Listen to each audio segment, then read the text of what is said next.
Mbola toy-ny raharaha Romy aty Londres ihany no resahako anareo satria marobe no miteny hoe dahoana zany ny toyany dia inona zany ny fandehany. Dia tiako tenenina aloha zany dia izao be dia be ny zavatra nipoitra tao anatin'iny tao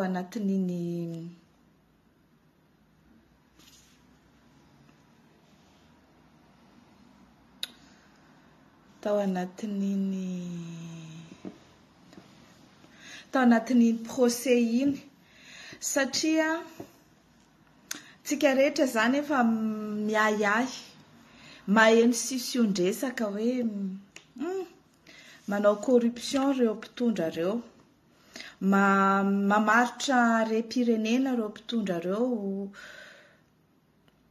Betsaka ny olona izay te hiditra hampiasa vola ao Madagasikara dia miemotra rehefa mifanehitra amin'izareo. Fa tamin'ity indray mitoraka ity zany ny Gemfields no nanaiky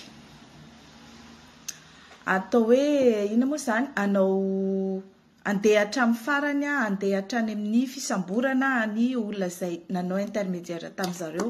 Ary zara mahita hoe raha nalefa lavidavitra kokoa ny investigation an'zareo, zany hoe raha nitohizany elaela le fifampiresahana tamin'ny Romy izay tonga hatrany amin'ny Andry Rajoelina dia minoay anareo fa dia tratram-body omby Andry Rajoelina nangataka vola ohatra ny ataon'ny Romy io.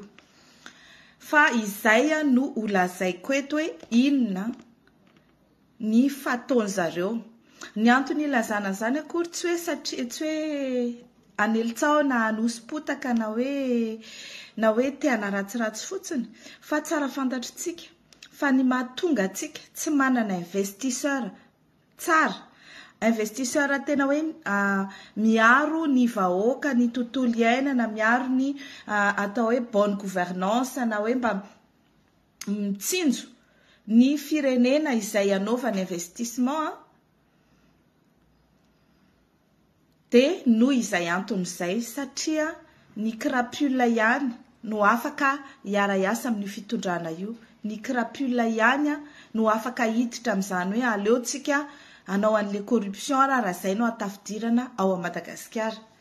Dia izany mahatonga an'ireo mpamatsy vola ao amintsika tsy misy tamberina ndraikitra na retombée positif amin'ny vahoaka malagasy akory. Zay ny antony. Ny akoatra an'izay dia hoe iza no andray andraikitra. Mbola ho tenenitsika zany iza no andray andraikitra, aiza no andraisana andraikitra. Fa hatreto aloha zany dia mitentsika hoe inona no mitranga, inona zany mitranga. Voalohany indrindra aloha rehefa misy zany olona hampiasa vola ao Madagasikara, normalement raha ny tokony ho izy dia mijery ny lalàna izy hoe inona ny lalàna.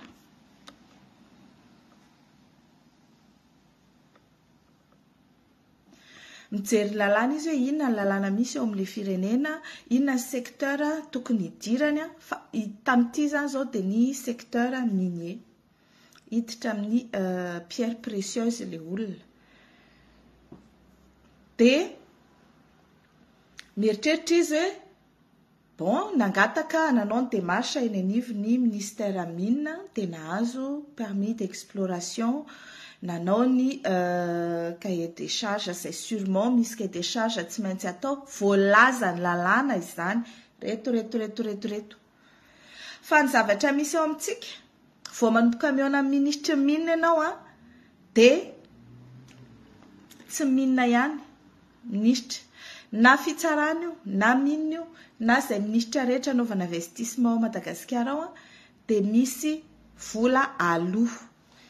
Gaga ny Gemfields tamin'izany zavatra izany hoe notenenin'ny Romy tamin'izy mbola conseiller non officiel. Tamin'ny 2021 izy tsy nanana andraikitra officiel tao amin'ny gouvernement, nefa izy nanana birao tao ary dia conseiller ny anarany. Tsika rehetra mieritratra hoe conseiller spécial ny Andry Rajoelina izy, conseiller spécial non officiel. Zay zany no nolazainy teo amin'ny fitsarana hoe non officiel izy. Mahagaga hoe conseiller spécial.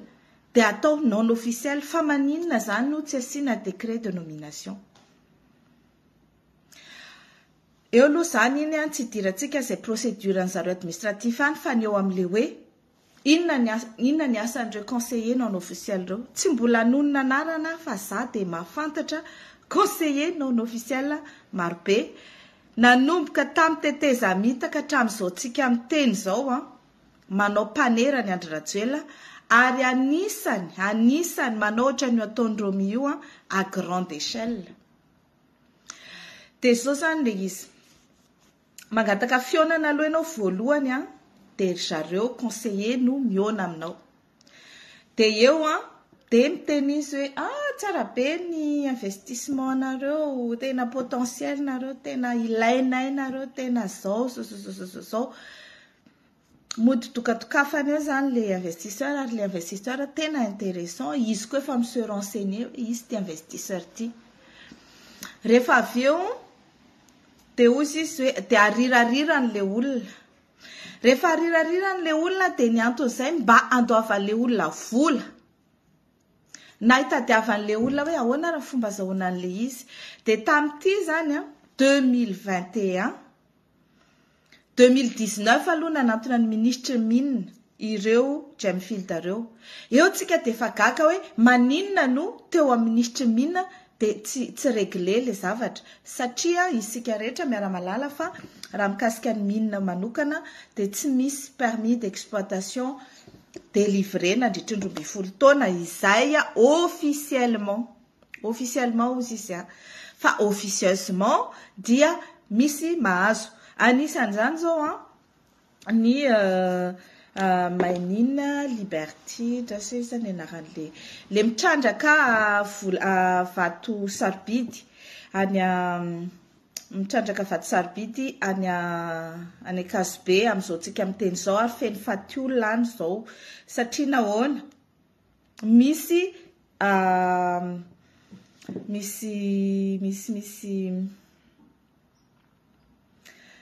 misy carrière dia tia zareo asorona fotsiny le fokotany rehetrarehetra le fokon'olona dia asiana insécurité dia asiana fifamonoan'olona dia aveo dia hoe miala daholo ny olona dia eo amin'izay izy misitraka an'le carrière. Io orinasa io mijery kely an'le anaran'le orinasa aloha azafady io orinasa io dia tamin'ny 2015 nahazo ny permis d'exploiter any. Azonareo ve zany zavatra zany? Nahazo permis d'exploitation 2015 izy nefany olona efa tamin'ny 2000 nefa ny permis d'exploitation suspendu nandritry ny 12 ans. Dia nahoana zany sasa mahazo dia eo tsika zany mahita fa satria maininy time ny anaran'le orinasa ary tamin'ny 2015 izy no niditra tao Madagasikara. Marius Zizer no anarany tompony. Zany Marius Zizer zany dia roumain. Ny dadan'io Marius Zizer io satria le zanany ty Marius Zizer junior dia ny dadany dia président international à judo.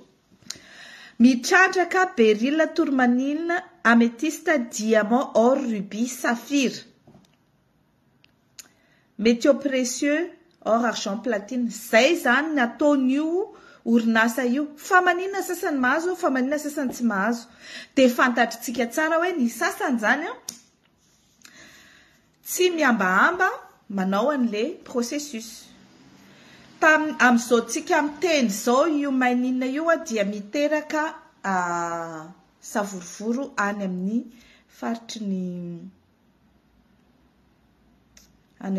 ny Akazobe exactement ambolo tarakely.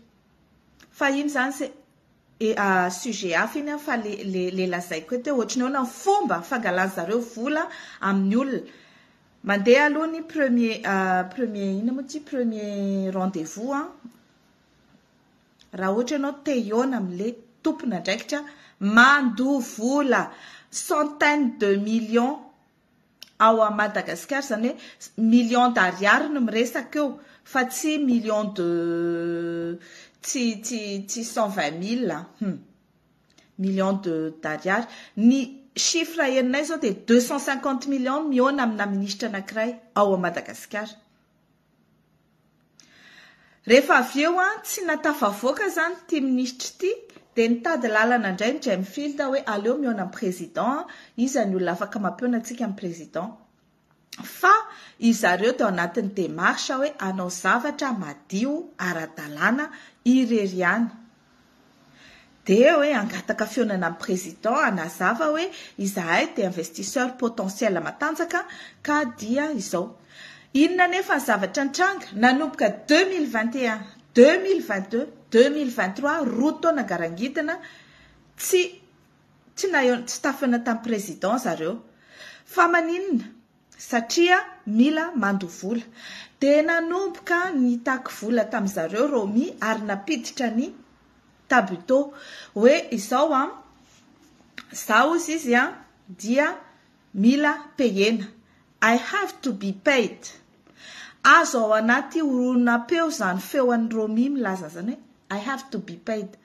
Misy tsy hoe zay fotsiny feo enao fa misy phrase be dia be tena misy discussion be dia be eo manontany ny Jamfield hoe fa maninona moa zany no mandovola ny miona amin'ny filohan'ny Repoblika anareo.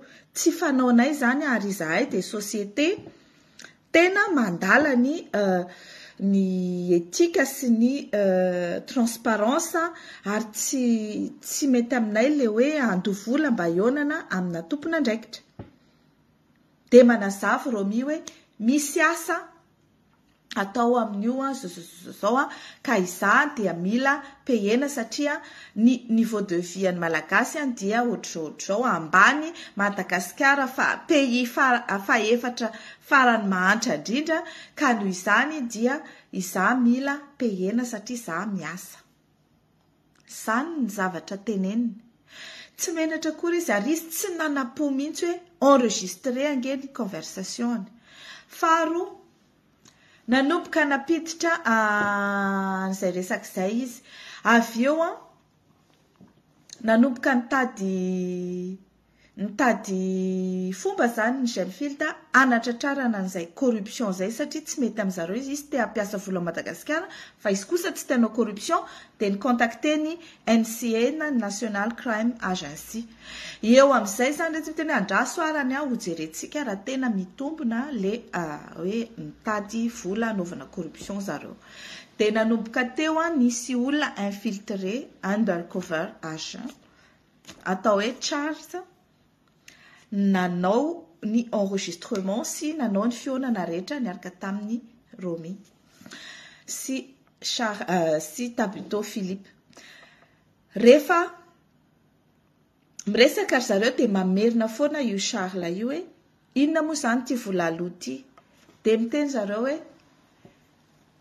zao le izy Romy manazava amin'io. Zao izy manana ekipa ary io ekipa